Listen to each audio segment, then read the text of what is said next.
Good day, everyone. Welcome back to A Speech a Week. Coming at you on a Thursday today because that was what I planned to do.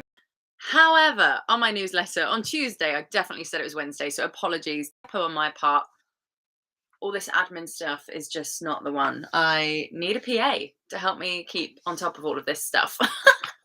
So we were looking last week at the Two Gentlemen of Verona, Act 2, Scene 7, where Julia and Lucetta talk about pursuing Proteus in Milan. And we got about halfway through the scene, and I said this week we would pick it up and carry on, as there are still some lovely, wonderful, brilliant moments between Lucetta and Julia. And I just love it. So we're gonna pick up from where we finished last week, which was around line 40, 41, 42, 43. Oh no, it was a bit further on than that. 48, I would say, to be fantastic. That's it. So if you missed last week's, go back and watch it and then come and watch this one. Or if you know the scene quite well and just want to check the ending, then by all means, just carry on watching this one. So how shall I do this? I normally sight read at the beginning and lift it off the page for you. I will do that now, actually. Let's read it up until the end of the scene, and we're going to work through it quite quickly today. I have got my nephew with me, and I'd rather be down there with him at the moment, catching up and making up for lost time. So let's get on with it. I'm going to sight read it. I'm going to read Lucetta's lines as well. I'll give her a very generic northern accent just to give her something else, so you know that I'm being someone else. But feel free to follow along. And let me know if you have any thoughts. If you are watching live, and if you are watching the recording back, comment below any ideas or thoughts or questions that may come up as we do this. So Lucetta has just asked Julia, but in what habit will you go along? Julia says, not like a woman, for I'd prevent the loose encounters of lascivious men. Gentle Lucetta, fit me with such weeds as may beseem some well-reputed page. She's just asked her to make her some garments that resemble a, smart servant boy that she can dress up as she goes on her travels. Lucetta then says, well, you'll have to cut your hair off then. Julia says, no, I won't. I'll tie it up in knots.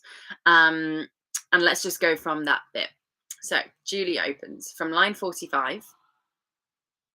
No, girl, I'll knit it up in silken strings with 20 odd conceited true love knots.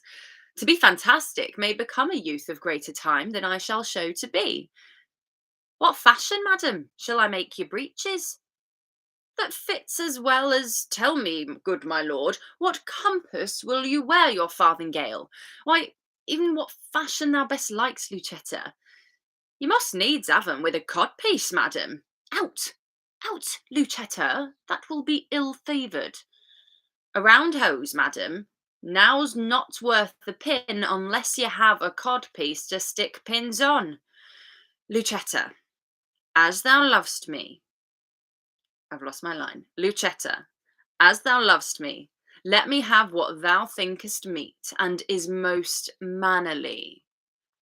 But tell me, wench, how will the world repute me for undertaking so unstayed a journey?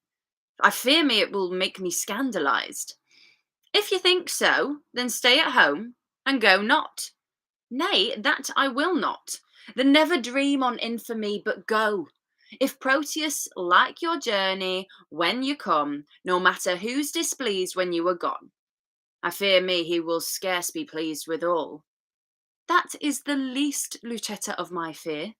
1,000 oaths, an ocean of his tears, and instances of infinite love warrant me welcome to my Proteus. All these are servants to deceitful men, base men that use them to show base effect. But truer stars did govern Proteus's birth. His words are bonds and oaths are oracles, his love sincere, his thoughts immaculate, his tears pure messengers sent from his heart as far from fraud as heaven from earth.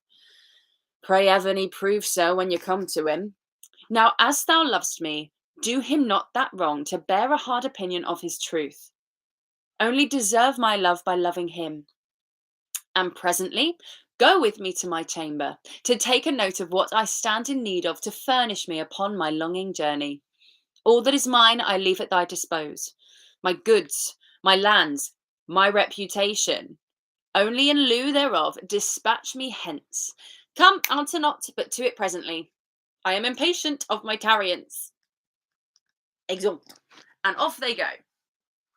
So there you go. I've lifted it off a little bit for you there. I was enjoying Lucetta's accent. Again, hadn't really prepped anything there, so I was a bit all over the shop, but hey ho. There we have it. So the end there is very nice. It's a very common thing that Shakespeare does, especially in more of his, well, at the end of scenes, there is a kind of, right, come on then, let's go, no more talking, let's get off the stage, ready for the next scene kind of stuff. And that's what we've got here.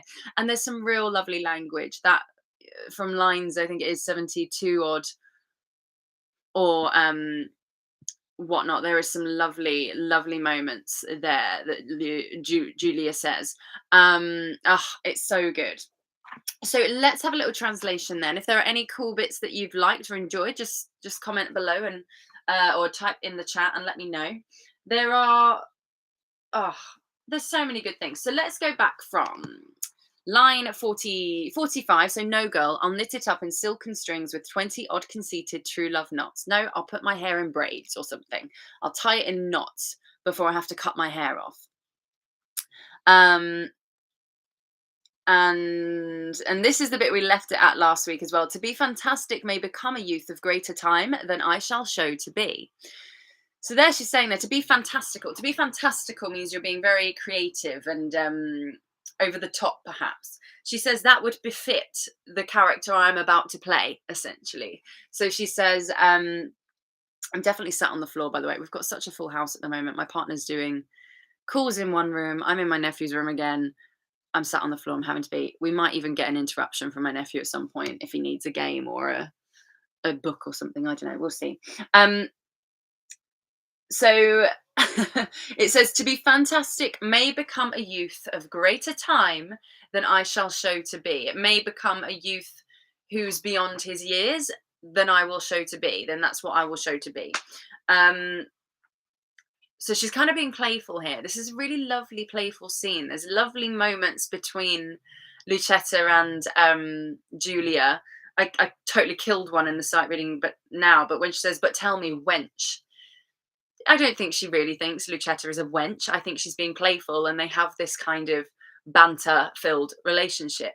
So, yeah, I think that's one there as well. Oh, but, you know, it kind of works if I'm a little bit fantastical, don't you think, Lucetta? Ha, ha, ha. Which I enjoyed. So that's a little translation of that. Lucetta says, what fashion, madam, shall I make your breeches? How shall I design them for you? Getting a bit creative here herself now. Okay, well, what kind would you like?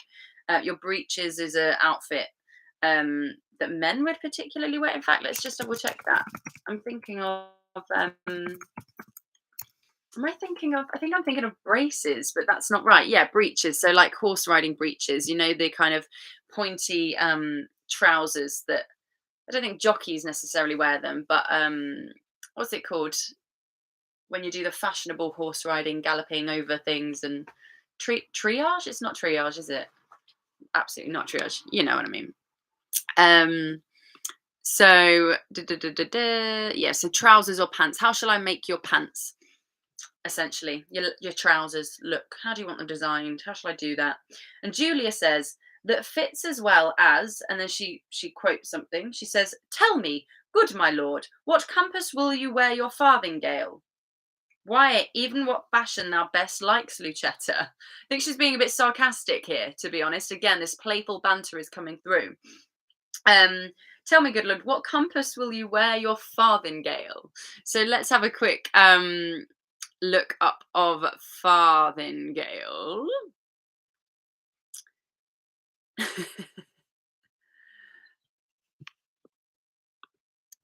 Oh my gosh. Farthingale. I spelt it right. It says a hooped petticoat or circular pad of fabric around the hips, formerly worn under women's skirts to extend and shape them.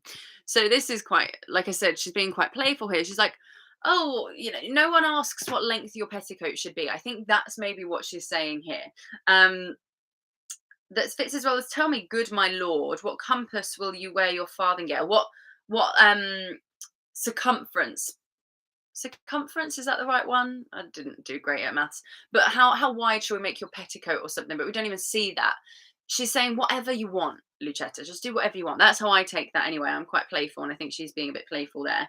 Um, good my lord, what compass will you wear your farthingale? And I think it's good my lord. It's not good my lady. How wide do you want your petticoat? You're asking a man that question. Now I think she's saying you're asking a woman a question about a man's attire. I don't know. However you want to do it, Lucetta. That's how I see that personally. Um, even what fashion thou best likes, Lucetta. Whatever you like best, Lucetta. Just go ahead and do that. I think it's funny. I like it a lot.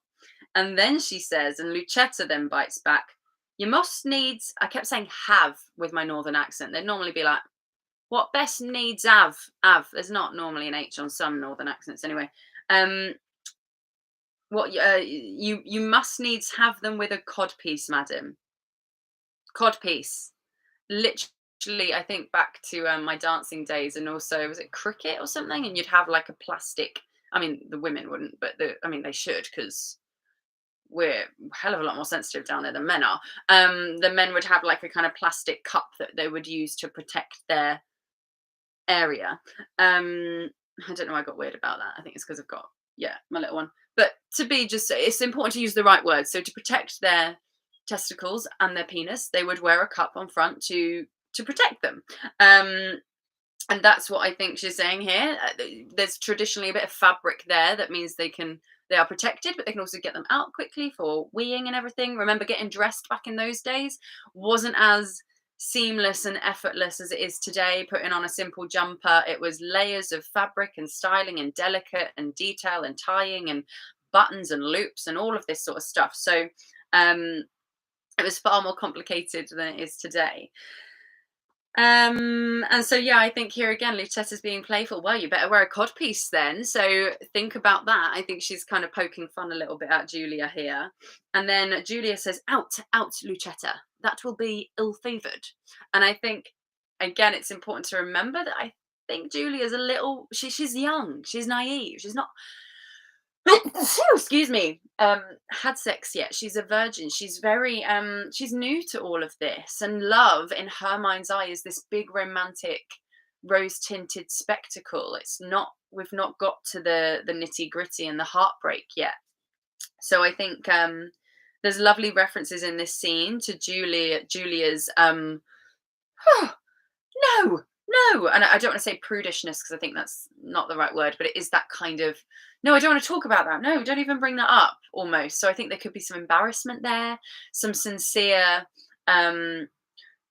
that's inappropriateness from her. I kind of feel like Julia is a bit more of a nerd and a bit more of a stereotypical, nerd, and someone who's a little bit more, keeps that sort of stuff at arm's length, because it's inappropriate and not right for us to talk about. So there you go. Out, Lucetta. That'll be ill-favoured. That'll be not ill-favoured. It will be deemed wrong, not treated well by people who receive it, but obviously no one would. A round hose, madam, now's not worth a pin unless you have a codpiece to stick pins on. So again, just playing around with it a little bit there. I think she's saying to have the round hose. Again, hose, trousers that the men would wear. You need to have a codpiece to attach it to. So again, I don't know if Lucetta is slightly older than Julia. Maybe she has got experience with fabrics and making clothes. That was something that people, again, would have done a bit more of than we do today, I suppose. Apart from, the Etsy folk, the Etsy crew that do make their clothes or accessories and things and work with fabrics. She's probably thinking logistically as well, like, well, how do I make it? And the pieces, well, you need a cod piece to stick it on, actually. So again, that could be playful, but also maybe Lucetta is actually being very sincere and pragmatic there and logical. Well, no, you need to, I'm not trying to be, there's so many ways you could play this, but maybe she is like, no, I'm not trying to be rude. Like, you actually need a cod piece to put the pins on. But It is Shakespeare, and he is often a little bit cheeky, making a little joke. So it probably is a joke, but still, the joke could be the joke that Lucetta didn't mean it as a joke. So there you go. Julia then says, Lucetta, as thou lovest me, let me have what you think is meet and is most mannerly. So again, we're getting an insight into what Julia is like, even though she's about to break all the rules and dress as a man and travel for miles and miles and miles alone to see her love. She still wants to keep her reputation intact. She still wants to be dressed meet and most mannerly. Says a lot about her, I think. So bear that in mind if you are about to play her or do any of her speeches or scenes. And most mannerly. Full stop. And then we've got a change here. I think something shifts in Julia and something twigs that what she is about to do will be perceived by other people. Like, people will find out inevitably. And remember, reputation back then has a very different, well, every time I say that, I have to correct myself and say, well, some cultures in the world do, rate familial reputation above all things. But she twigs, and I think she catches on to that a little bit. But tell me, wench, how will the world repute me for undertaking so unstaid a journey? ? I fear it will make me scandalized. Is that the line? I fear me it will make me scandalized. She's saying I'm scared it will make me it'll be a scandal, which it would be for a woman of that time, that age. And yeah, she says, how will the world repute me? How will the world view me for undertaking so unstaid, so unkosher, so what's the word I'm looking for? If it's not with the norms. I can't think of the word. So, in fact, let's look up unstaid. It might come up. So, what's the word? Not demure, reserved, or well-ordered behavior. Uncontrolled. That's not what I was looking for, but yeah, uncontrolled, unrestrained. Sorry, unstable. So, I'm trying to see if it's the word I'm looking for. I can't find it. So, no, it's gone out my brain and I can't find it on another dictionary page. No, not happening. So yeah, how will I come across? How will people view me for doing that? Just noticed this lovely bit of hair. Hi, friend. Hi. I'm having a bad head. I've just shoved it up. Please excuse me. Yeah, I fear me it'll make me scandalized. And scandalized is quite a fun word. And I think when I played this, it kind of, she was a bit nervous about it, but also kind of like excited by it as well. And I think that's kind of like, oh my God, but how will the world look at me when I do this? I fear me it'll make me scandalized. Oh God. But also that's kind of, I think it's a nice moment where she experiences a feeling that Proteus is feeling when he sees Sylvia and when he travels. And he's like, what is this feeling? What is this feeling so sudden and new? He's like not sure what he's feeling, but he's like, I'm going to go with it. I'm going to ride it out. And I think she has a glimpse of that there. There's some sort of curious excitement arising in her at that point. For me, that's how I took it. Lucetta, if you think so, then stay at home and go not. So Lucetta's, it's quite apparent from the first half of the scene, Lucetta isn't quite keen on her going because she's a big passionate rage at the moment, and we need to calm it down a little bit so that she's safe, and it's probably not the best way to go out into the world, is it? I think that's how Lucetta kind of opens up the scene. And so Lucetta here says, if you think so, then stay at home and go not, then don't go. If that's what you think, then stay here and don't go. And then Julia says, nay, that I will not. Boom. No, I will not do that. Lucetta then says, which I love, then never dream on infamy, but go. Beautiful line. Then never dream of the worst, of the infamy that's going to follow you if you do this, and go. And I feel like this could be a lovely moment between them where Lucetta is like, do you know what then? Fudge it. Go. Live your life. And I think if Lucetta is a slightly older young woman, I'm going to go with that, than Julia, then that could be a real lovely moment where Julia's like, even though Lucetta is still a bit skeptical of Proteus for the rest of the scene, I think that's a nice moment. However, then she does go on to say, if Proteus like your journey when you come, no matter who's displeased when you are gone. And I feel like she's fanning the fire a little bit now. She's not quenching it, she's not stopping it or stifling it. She is saying here now, if Proteus is happy when you come and when you arrive, it doesn't matter who's annoyed at the fact you've gone. Like the world, your world is Proteus, and longing for that love and meeting him is going to absolutely counteract whoever might be pissed at home if you go, which I love. I think it's a lovely moment. However, she then does open up and says, I fear me he will scarce be pleased withal. I fear me he won't be pleased at all. I think that there's a lovely naivety and vulnerability in Julia. And I think Lucetta is encouraging Julia like a mother duck would to start paddling for herself and experiencing what life has to offer, even though she has got a lot more worldly experience. She kind of knows probably already when a man leaves the town, especially in this day and age, there's no Skype, there's no Zoom, there's no messaging, there's nothing. It's letters or that's it. I think if we're going in context of the time, I think she's figured out, when they go, like they tend to sleep around, they tend to find someone else, and you're probably not going to hear from them again. But if you feel like you have to go, then of course you have to go.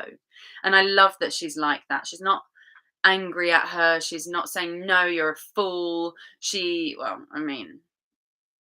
just saying, I just care for you and I want you to be careful.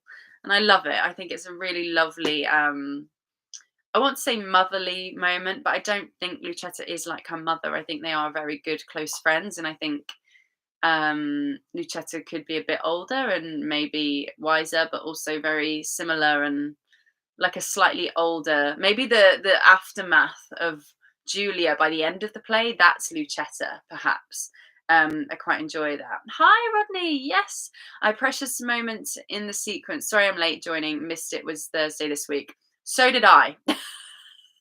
And I'm so sorry. In my newsletter, I was like, yeah, I'll see you all tomorrow. And then I forgot I've got my nephew tomorrow. I still got him now, but I was like, I'll do it on Thursday because Wednesday we were doing something with my mum. Yeah, absolutely. My apologies. Oh, hi, Ernest, as well. Of course you are giving blood. I have a date with a needle. See you next week. Do come back and watch this though, Ernest, because I think you'll enjoy it. And good luck with giving blood. Well done. You're a good Samaritan. So yeah, I think it's lovely, that bit. I'm just going to read it again. Then never dream on infamy and go, but go. Screwed it up. Then never dream on infamy, but go.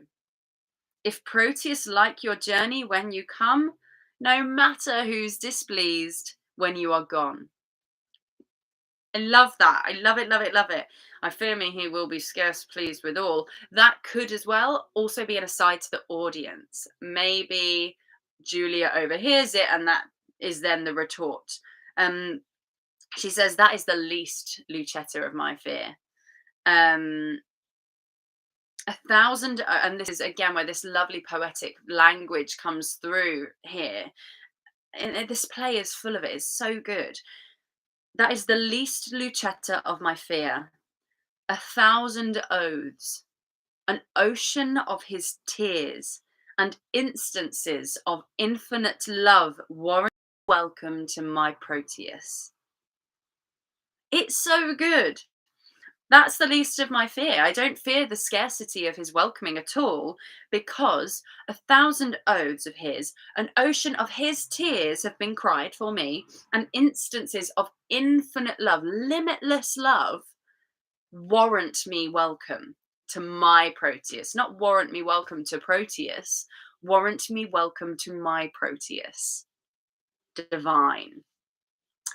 And then Lucetta, again, coming up with a bit more of her worldly ways, says, all these are servants to deceitful men. So what she's saying here is all these are servants. So the oaths, the tears, the instances of infinite love, which I do think is interesting as well. It's little moments of infinite love, which is interesting, but also I don't think if we're going to be specific there, I think she's saying, there were moments where he did really love me. Limitless love is a great phrase. Yeah, I thought as I said it, I was like, he should have said limitless.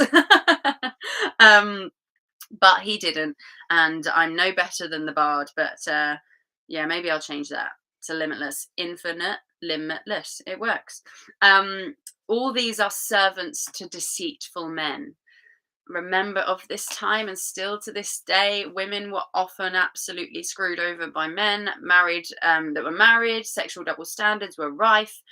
Women were often duped into sexual relations or relationships with men and then completely abandoned. And it wasn't as easy as picking up another job on the street. Like, your reputation was tarnished. If you were carrying a bastard child, you were screwed, like, completely. And would resort to the likes of prostitution and all these sorts of things just to live and get by. And so I think Lucetta, without saying all of that to Julia, is saying deceitful men use all of these tricks to, all of these servants, all of these things, obey deceitful men. They use all of these. They write you letters saying, oh, I cried an ocean of tears for you last night, and then, goes on a date with another woman, that sort of thing. That's what she's saying here. And Julia bites back again. Her faith is unwavering. And I think that's really crucial for Julia. You have to remember, she has faith until she realizes she shouldn't have, and he's screwed her over completely. So it has to be unwavering for the play to work. And then we've got this lovely bit, which j'adore. Which j'adore. I don't speak French, clearly. She retorts by saying, base men that use them to sow base effect, ! So Julia's passion, I think, is arising again here, to push back to Lucetta, saying, no, low men of a low reputation, base, remember, bottom. Edmund from King Lear says it all the time, base, bastardy, base. Helena says it actually when she talks about her friends all mocking her. She says something about base men or something. The lowest of the lower men use them to sow low effect, to crap effect. Deceitful men use them, but they are low men who don't know what they're doing and it doesn't work. Maybe. Not sure about that, but hey ho. And she says, but truer stars did govern Proteus' birth. And I think I said Proteus's birth. I always do that, but I think it is Proteus' birth. But truer stars did govern Proteus' birth. And remember, stars, all of that stuff, astrology and astronomy, all of that meant stuff in those days. If you were born on a stormy night, it meant that you were maybe ill-conceived, or you were going to be diseased, or a naughty child, or whatever. People believed all this stuff. She's saying here, but Proteus's birth was governed by true stars, by good stars, pure stars. And she goes on. She could leave it there, but she goes on. She's talking about his purity, and his almost saintly-like. She gives him a bit of a saintly-like description here, I would say. But truer stars did govern Proteus' birth. Oh, and also did guide Proteus's birth. I think she is relating him to the birth of Christ a little bit here. His words are bonds. His oaths are oracles. His love sincere. His thoughts immaculate. His tears pure messengers sent from his heart. His heart as far from fraud as heaven from earth. And of course, I don't know if that's an in-joke. I don't know. I'm reading a biography about Shakespeare at the moment, but I don't know how, excuse me, my nose is running. I'm not sure how, obviously most people believed in God and sin and right and wrong, but I can also, people committed sins all the time. And I can imagine a lot of people didn't believe in God and things. I think Shakespeare was raised a Catholic, I think, initially, from memory. I haven't read the book in about a week, but I think I was on that part where it's talking about his religious upbringing and everything. But still, people doubt, don't they? And so I love the simile here. His heart as far from fraud as heaven from earth. I think a lot of people were realizing that, kings and queens were using religion as a way to control the masses. I don't know. I feel like there's some sort of tongue-in-cheek, nod there, perhaps. It's as far from fraud as heaven from earth. Does heaven actually exist? All that sort of thing. But it's a nice nod to the audience that maybe Yeah. For for the atheists in the audience, what I'm trying to get at might be a bit like, oh, it's not real. But Julia believes it's real. So I think at this point, Julia is absolutely, like I said, unwavering in her faith for the godlike, saint-like Proteus. But I do think there's a nod there and a potential, a side joke for those of us who wish to see it. So yes, but truer stars did govern Proteus' birth. His words are bonds. His words are bonds. It's an agreement. His oaths are oracles. They are visions of the future. His love sincere. If something is sincere, it is true, it is pure, and it is well meant. It is meant fully. His thoughts are immaculate, and immaculate is a very religious word. To be immaculate, you are pure, you are unstained, you are full of faith, you are immaculate. And this bit is just to die for, isn't it? His tears, pure messengers sent from his heart. And then she goes on, his heart as far from fraud as heaven from earth. So his tears are pure messengers from his heart, and his heart is as far from fraud, from fake, from lies, from deceitfulness, from from being a con, as heaven is from earth. It's beautiful. I can't even, it just cuts me deep. I love it.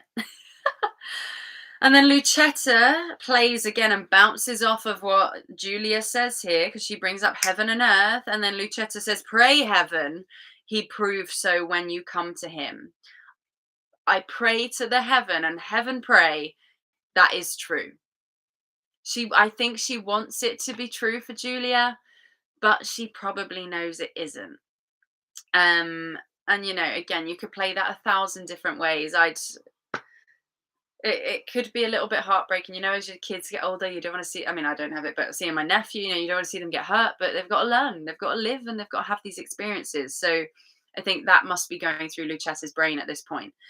And then Julia comes into her final moment, and she says, now, and again, now, I think there's a nice kind of like, right, to the point, let's go. As thou lovest me, as you love me, do him not that wrong. I'm wagging my finger. There could be a wag finger there from Julia. Now, and I think she's cutting it off there. Again, she's taking charge and pushing for this to happen in this whole scene. Now, as thou lovest me, do him not that wrong to bear a hard opinion of his truth. Do him not the wrong to hold a harsh judgment of his truth. You don't know that, Lucetta. Again, she's unwavering. She's committed to him and certain he is committed to her. So sad. And then we got a semicolon. She jumps onto the next thing. Only deserve my love by loving him. By loving him, you will deserve my love. Get my love from me. Deserve that by loving him. It's very clever. Full stop. And now we've got the let's move on and get off the stage for the next act. Next act. It says here, and presently go with me to my chamber to take a note of what I stand in need of to furnish me upon my longing journey. My goods, oh, sorry, I missed a line. So, all that is mine, I leave at thy dispose. My goods, my lands, my reputation. And so let's just point this out for a moment as well. Julia can't be that hard done by if she has land to leave. I'm assuming she does, and means that genuinely. Maybe she's mocking my land, my little hut at the side of the road. I do think there is a bit of a status divide between Proteus and Julia. That being said, Julia has Lucetta.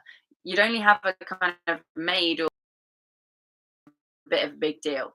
So and the fact that Lucetta is a bit like, oh, a codpiece to pin it on and all of this sort of stuff, I do think she maybe makes Julia's clothes, or is used like some sort of maid who fixes these things and does all of that, perhaps. So again, I think it's a big deal that Julia leaves this to her. And also, I think that there must be some clues to that potentially. Um, but it's interesting Julia's having this conversation and doesn't bring up what will my parents think of me, because in Romeo and Juliet we see how much Juliet's folks are not for it and hate it and arranging the marriage and everything, outside of Romeo. So it's interesting none of that is really spoke of. It's how will the world perceive me. I think maybe parents have died recently, or she is just a wealthy woman, just been handed all of this, and she's saying, forget about it, I just want to follow my love, you know. And that would make sense. I think when my parents a little bit, I was like, fudge it, I can do what I want for a while. So yeah, this is all up for interpretation and a backstory that could be explored in your mind's eye. That's never brought to the audience's eye, but you something you might want to look into, and it's worth doing that work. All that is mine, I leave at thy dispose. And again, thy, not your dispose. Thy gets formal here, and lovely, and a bit more poetic again. My goods, my goods. She again, maybe she's been sarcastic. My goods, maybe she's only got one thing in her name. I don't know, but again, as I've just established, I think that's not the case. My goods, my lands, my reputation. So it's one thing, a bigger thing, and an even bigger thing. So again, let that cascade up, tell you, and remind you how important reputation is. She doesn't say, I'm going to leave you with my reputation, my goods, and my lands. She doesn't say that. My goods, my lands, my reputation is in your hands now. Shows how important it is. Only in lieu thereof dispatch me hence. Only if you let me go now. Come, answer not. And again, this is a nice way to wrap up the scene and could be a lovely thing. Lucetta may want to butt in there, dispatch me hence. But my lady, I don't want you to go. Or my lady, but we've got, no, you don't need to, there could be something. Come, answer not. I think there's a shut up there, but to it presently. I keep clicking my fingers, but it's because I think there's a bit more of a snappiness here. I'm impatient of my tarriance. I'm impatient of, I pause, I pray you tarry, pause a day or two. Tarry, pausing. I cannot find my words today. It's not spontaneity, procrastination. I'm getting impatient at my own procrastination. Procrastination. Oh my god. My tarriance. Let's go. So lovely energy to end the scene with there, and a lovely energy that we came in with it as well. So I hope that all makes sense. If you've got any questions about any of that, let me know. But do you see how crystal clear it is? This play it's clear. You get it. And I feel like you are I feel like you will get it as well if you read this whole play. Rodney says, yep, reputation above all the physical stuff. And land in those days as well. If you had land, you were kind of made. That was the most valuable thing, really. So yeah, absolutely. So there you have it. I'm not going to read it again just for time and accents and everything.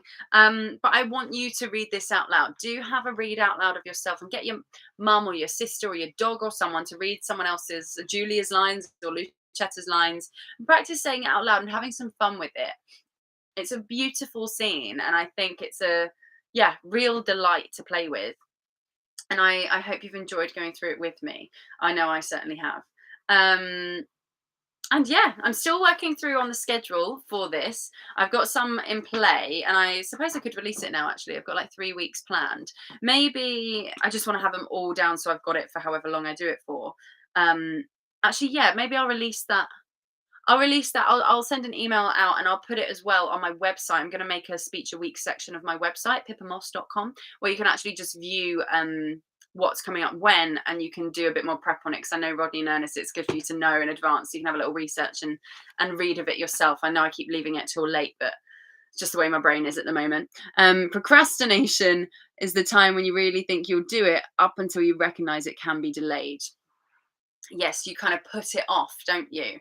And I think that works well with tarriance. So let's have a quick look at define tarry. Oh, F define tarry. Like or covered with tar. Not tarry. Tarry. stay longer than intended, delay leaving a place. So dawdle, it says procrastinate actually, pause, delay, hang about. Yeah, and tarriance. Let's see, that's not even there. I don't think that word is used at all anymore. Anyway, I tarry now. I'm becoming tired of my own tarriance here. It's been good to see you all. Thank you for joining. And next week should be back on the Wednesday. But check my website. I'm going to go through my calendar and also. Oh, I see. Oh, precrastination is the time when you really think you'll do. Ah, is that the real thing? I see. I was like, oh, you spelt it odd, but you. I see. I see what you're saying. Oh my days. How interesting. I'm going to look up that now then. Precrastination. So yes, I think check my website. I'll put up all these things. I thought you made up a new word. I thought you were being oh so clever with that and playing on the words.